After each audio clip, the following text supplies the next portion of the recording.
আসসালামু আলাইকুম। আমি প্রতারণামূলক সম্মান নিয়ে বাঁচতে রাজি নই।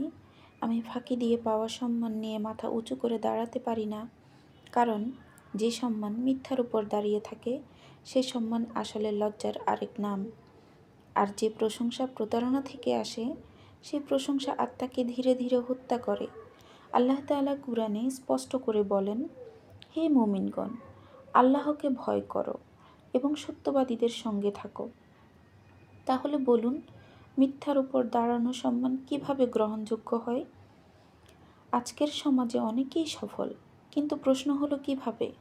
কারো পেছনে পা রেখে, কারো অধিকার কেড়ে, কারো বিশ্বাস ভেঙে। যদি এটাই সফলতা হয়, তবে আমি সেই সফলতার বিরুদ্ধে।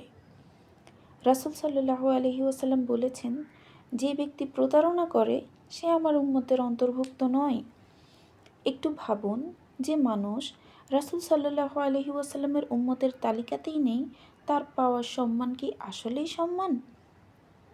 আমি চাই না আমার নামের আগে বড় পদবি থাকুক, কিন্তু পেছনে থাকুক হাজারটা অভিশাপ। আমি চাই না মানুষ আমাকে বাহবা দিক, কিন্তু আল্লাহর কাছে আমি অপরাধী হয়ে থাকি। আল্লাহ বলেন, মিথ্যাকে সত্যের সঙ্গে মিশিও না এবং জেনে বুঝে সত্য গোপন করো না। কিন্তু আজ আমরা উল্টোটা করছি, সত্য ঢেকে রেখে মিথ্যাকে সাজাচ্ছি। আজ সত্য বলা কঠিন, কিন্তু মিথ্যা বলা আরও ভয়ঙ্কর। কারণ মিথ্যা হয়তো আজ সম্মান দেয়, কিন্তু কাল সম্মান কেড়ে নেয়। আর সত্য হয়তো আজ আঘাত করে, কিন্তু একদিন মাথা উঁচু করে দাঁড়ানোর শক্তি দেয়। রাসূল সাল্লাল্লাহু আলাইহি ওয়াসাল্লাম বলেছেন, সত্য মানুষকে নেকির দিকে নিয়ে যায়, আর নেকি জান্নাতের দিকে নিয়ে যায়। তাহলে আমরা কোন পথ বেছে নিচ্ছি? সম্মানের পথ নাকি ধ্বংসের পথ? আমি গরিব হতে রাজি, কিন্তু অসৎ নই। আমি অচেনা থাকতে রাজি, কিন্তু প্রতারক নই। আমি পিছিয়ে থাকতে রাজি, কিন্তু ফাঁকিবাজ নই। মনে রাখা জরুরি, সম্মান অন্যের কাছ থেকে ভিক্ষা করে পাওয়া যায় না। সম্মান নিজের চরিত্র দিয়ে অর্জন করতে হয়। আর চরিত্র যদি বিক্রি করে দেন, তাহলে সম্মান শুধু অভিনয় হয়ে থাকে। আল্লাহ তাআলা বলেন, নিশ্চয়ই আল্লাহ মুত্তাকিদের ভালোবাসেন, আর তাকওয়া কখনো প্রতারণা থেকে আসে না।